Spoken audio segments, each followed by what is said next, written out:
I'm Tom, I'm 24 and I like painting. I have a master's degree in literature, work part-time in a bookshop and suffer from quite severe anxiety. I haven't always been like this. As uni started coming to a close, I started to feel as if I couldn't do the things that other people were doing. People were talking about getting jobs and moving to cities, and the idea of it really started to stress me out. I still have my part-time job, but I feel like that's probably as much as I can do right now. The idea of leaving the house at the minute is just a bit much. I don't think that I can paint, like not really paint, not like Dali or not Michelangelo, but I like look at Rothko. You don't have to be able to paint to make good art. I don't know, it helps a lot, and when things get to me I just sort of sit in my room and paint it all away.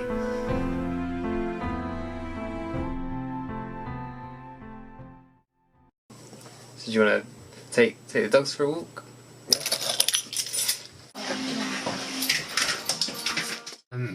Well, the only thing that really gets me out of the house is the dogs.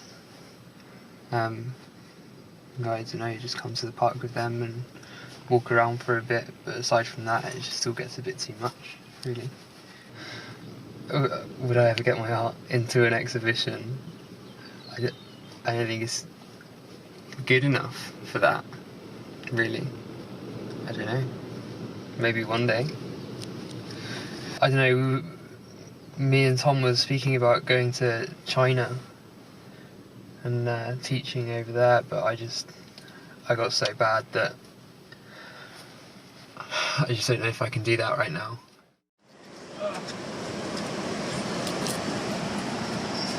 Good.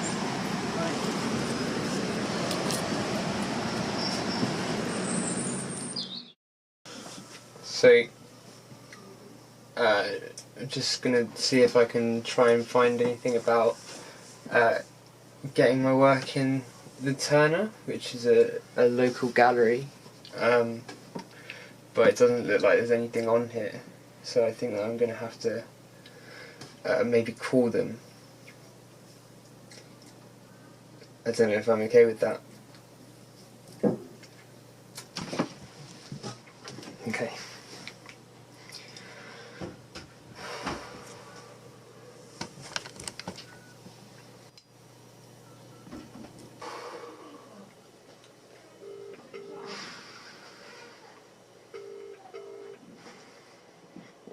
Oh, no.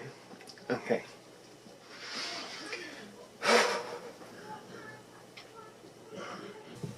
Sorry, I can't ring people, it's super awkward. I don't know, I don't think there's anything more that you can film today, really. I think that maybe we should leave this for another day, if that's alright.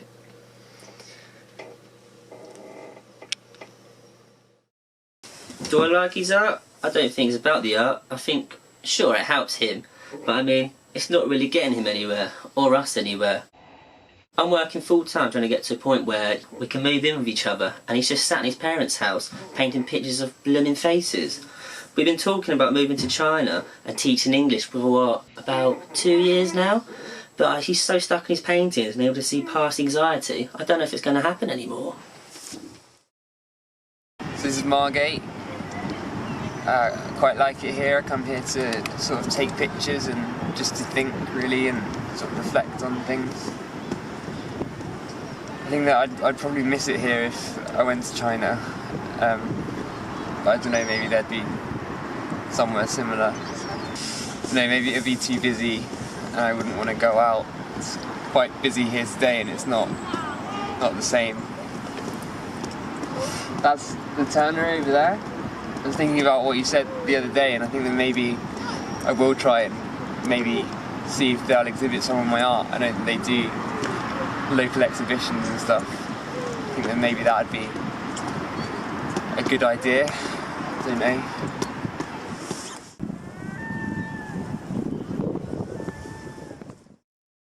Yeah, so I think I'm just gonna sort of go to the Turner now.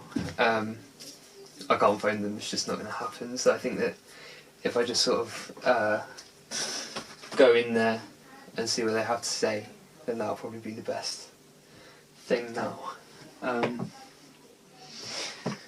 Yeah.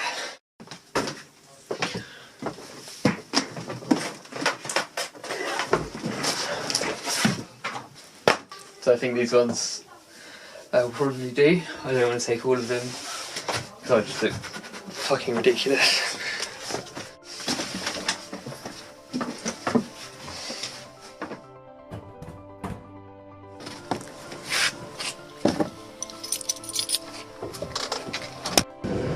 I sort of don't really know how this is going to go. Sort of not really, I don't know, I feel like it might have been a really good idea while I was at home, and now that I'm actually doing it, it seems a bit ridiculous. It seems like, what if they're just going to laugh at me?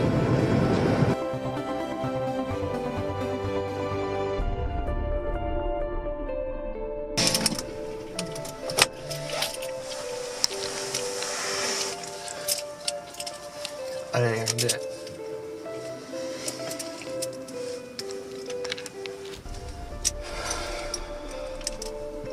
This is ridiculous, isn't it? I can't do it. I'm sorry, we're gonna have to stop. I can't. Are you alright? No, I can't do it. You're gonna have to stop.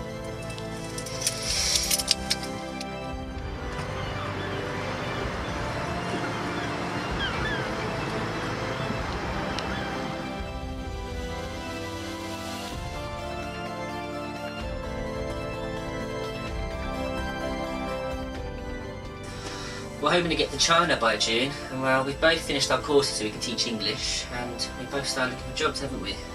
Yeah, I'm really looking forward to it.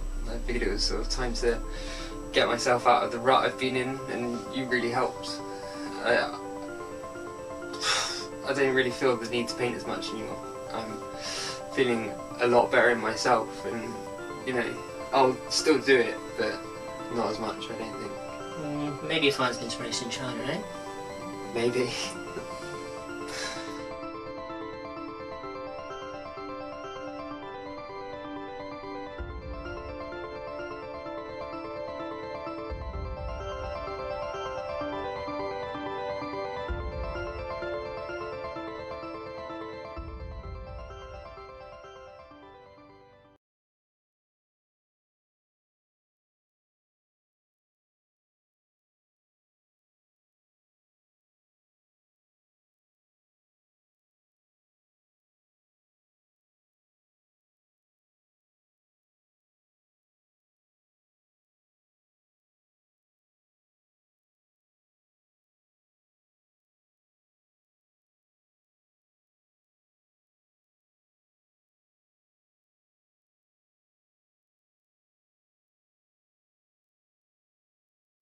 What is plastic free? The answer to this question will differ depending on who you ask it to. For an individual, plastic free could be exactly what it says in the tin, eliminating all plastic from their day-to-day life. But what if you look beyond the individual? What about an entire business? Plastic is everywhere. Nearly all food and drink comes in plastic. Nearly everything replaceable comes in plastic. It's incredibly difficult to escape its influence for the individual, let alone for an entire organisation.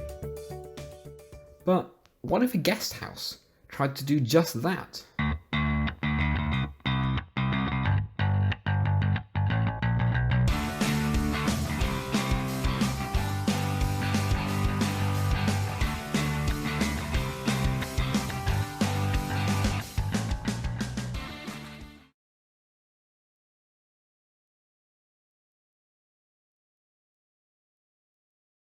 As a soldier, I would describe it as 80% boredom with 20% mayhem, sort of constant element of fear of wherever you are.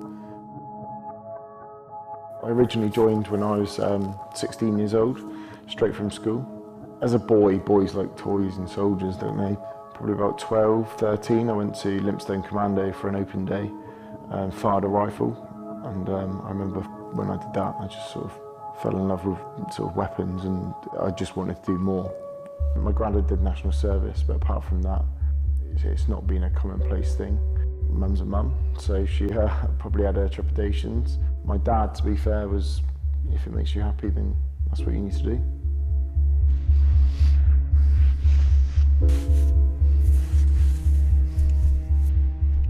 I always wanted to serve 22 years, I always wanted to stay in for a full career. I wanted to reach the rank of RSM, Regimental Sergeant Major. I suppose the want to succeed, the sort of alpha male in you, you want to get to the highest rank you can, that you want to be the best that you can. So I sort of aimed for that from day one, really. I got to the regiment in January 2010, and I deployed in October of 2010. So pretty much as soon as I got there, we were told, you're going to Afghanistan straight away. It was exciting, it's what I wanted to do. I felt proud to serve my country, so there was no fear, it was just, obviously you're nervous of what it's going to be like.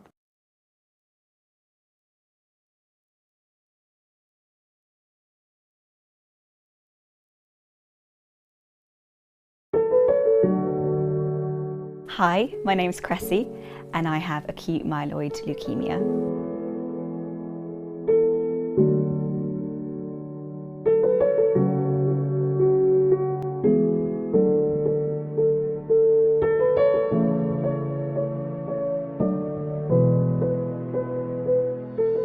It started off in around July 2017. I got a kind of heartburn feeling, a lower heartburn feeling. I thought it was initially caused from alcohol or something like that. So I didn't really go to the doctors until it got a bit worse in October 2017. I think I first knew there was something wrong. You rang me up from Falmouth and said you'd had a really bad stomach. And I said, go to A&E if it gets any worse. You went to A&E and they sent you home and it reoccurred. And you said they hadn't taken any notice of you. And you're so far away, I suppose I didn't take much notice either. Everyone's really excited because it's the first game of the season, so, you know, we've done a lot of preparation, you know, they've come on, they've, you know, the camp did us the world of good, so it's time for them to put their personal problems aside and just come and play football and enjoy it. So this is like a little brotherhood. This is us. What you're doing now here, you will never ever forget. You will never ever forget. All right? Do or die. Do or die. Do you understand? Go on. 1, 2, 3. 1 team, 1 family. Good kick.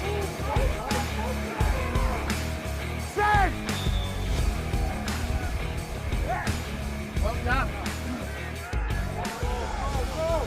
Shoulder. Lovely.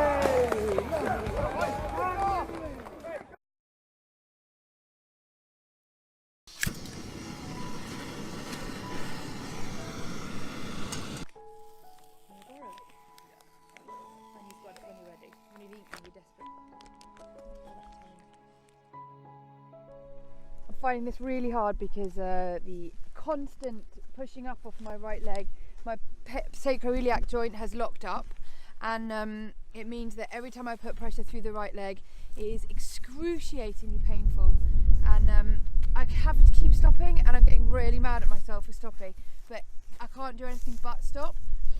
And if I release it by coming forwards, it flares up so badly, I just have to sit through it.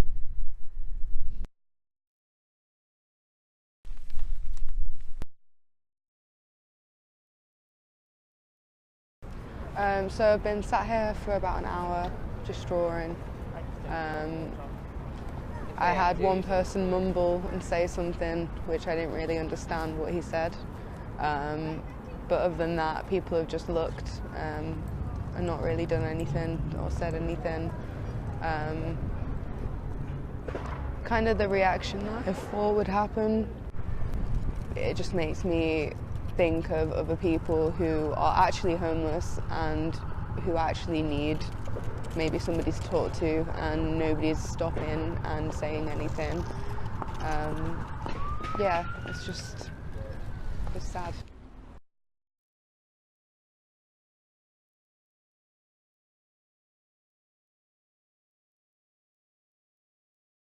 I had a phone call one Sunday morning from Dad. It was, I remember it clearly, the 2nd of December 2007. And he said that Mum had been taken into hospital the previous night. So I thought this was a bit of a shock. I said, what on earth's happened? And apparently she'd had a blinding headache, suddenly had a great pain in her right eye, and the sight had gone, and she didn't look right at all. So he called an ambulance because it was pretty obvious that something catastrophic was going on. That morning, Sunday morning, I went straight into hospital, and I think I was in shock. She didn't look like Mum at all. She was worried, she was frightened. She'd lost her personality, as it were. Unfortunately, this happened over a weekend, so it wasn't till the following day, the Monday, that she was actually given the tests to find out exactly what had happened. Then they were able to confirm that she'd actually had a stroke.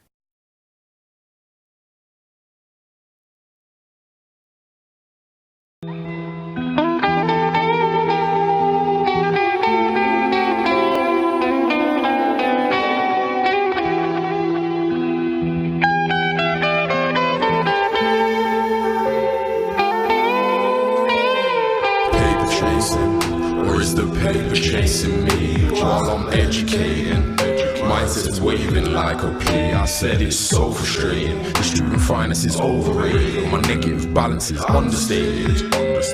Paper chasing.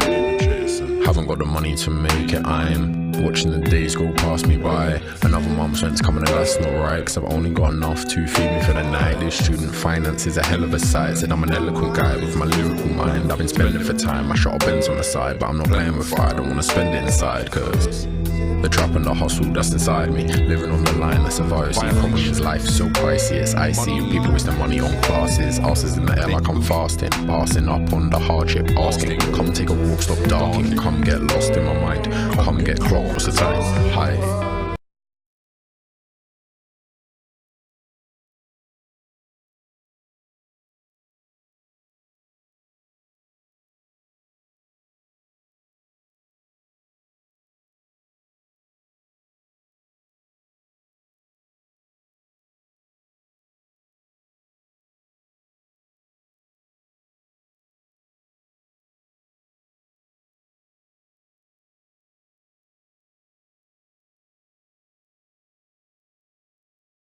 I first met Jack after being put into contact with his youth coordinator Chloe, who organised the Believe project. So this project is called Believe, and recognising that every single young person has got potential. The young person that we're working with together, he has come to me through the youth offending service. He turned up one day, we were outside his house in the car, and he'd been with another worker, and the guy gets passed between all these workers. Somehow the conversation came up about, you should write a rap about your life, and he said nobody would want to hear it. Well, I'm into my rap because, I've just got a lot to talk about, behind me.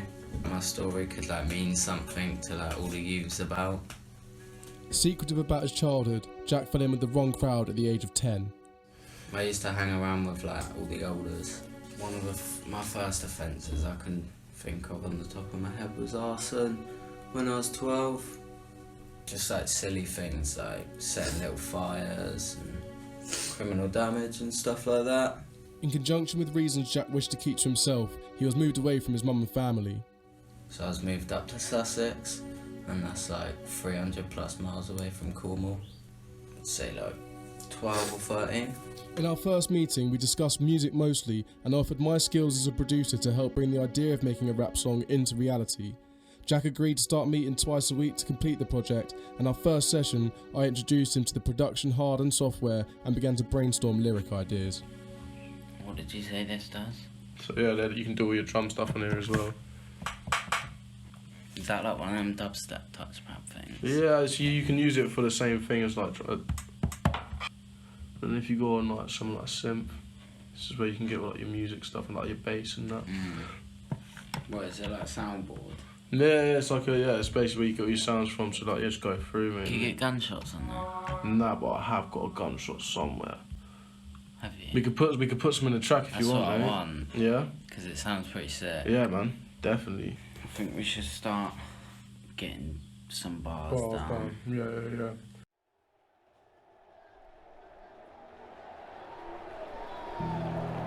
Football's an industry where it's not something that's talked about. You know, people don't really talk about feelings and emotions. With so much going on and so much pressure outside it, and you know, depression really did get hold of me to the point of where I tried to take my own life. The Football Association of Wales have just confirmed that Gary Speed, the national manager, has died.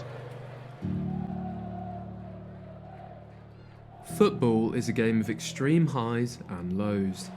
For every glorious last-minute winner, there is the sinking feeling for the opposition who have blown the match. That is why it is the beautiful game. But, beyond the glamour of the Premier League, football has a problem.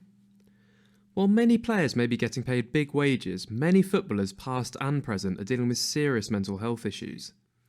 I've come to the Manadon Sports Hub in Plymouth, where the Argyle Community Trust hosts their Ability Counts football sessions for those dealing with mental health issues and physical disabilities. You get beat by a plastic mannequin. Running these sessions is Health and Disability Officer Mickey McCloskey, and his journey to the Trust has been anything but straightforward. When I was younger in Glasgow anyway, a few wrong choices, a few bad decisions, and you ended up hanging about with people that were maybe doing things that they shouldn't have been, and I got involved in it and started getting into like solvent abuse and drinking alcohol, and before we knew it we were sort of addicted to heroin. So you ended up being homeless, you ended up suffering mentally from using drugs, and ended up in a lot of institutions, and ended up in rehab, ended up in a lot of young offenders, ended up in a lot of prisons over the years, right? And mental health wasn't very good. So I had a lot of understanding now that what it's like when things aren't going right. Some friends give a lot to you, and some friends take a lot from you, okay? And eventually you'll have people around you that you know, can chug along with quite nicely, and they'll be your friends for a long, long time. Unfortunately, with family, they're there, they are your family. You can't turn around and say, actually, I don't really like you very much, and I don't really want to spend a lot of time with you, because they're blood.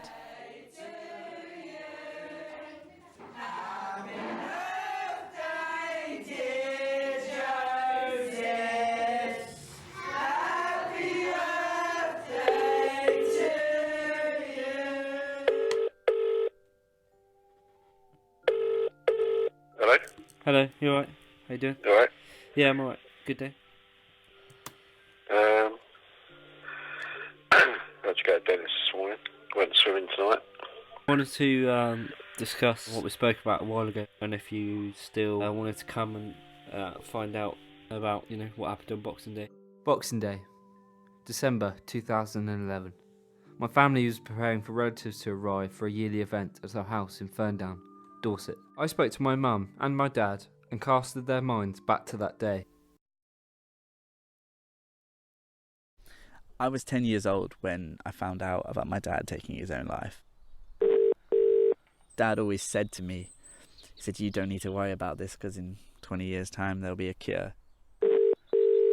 I feel like I've already got it, in the fact that it's always been a part of me. Hello? Hello, buddy. This is my best friend, Ryan. Hiya. How you doing? Yeah, I'm alright. I met someone the other day who is in the latter stages of HD, and it's horrible. Proper horrible. Like, with Dad, I didn't get to see him in that stage, but this guy that we met, he was like this big, huge guy. He's nothing now. And I'd seen photos of him before. And you see that, and it's just like... A living person in front of you is, like, a bit more powerful than, like, a photo would be, I can imagine. Oh, yeah, especially when the photo to him looks so different. it's quite. It seems like it's like a really scary image, particularly for you. I mean, I don't know how you feel. This whole thing around getting tested, I am considering it. I'm Daniel. I'm 25, and I'm facing one of the most difficult decisions in my life. Huntington's disease damages nerve cells in the brain, affecting your physical, cognitive, and mental health. It's fatal. There is no treatment to stop it developing, and no cure.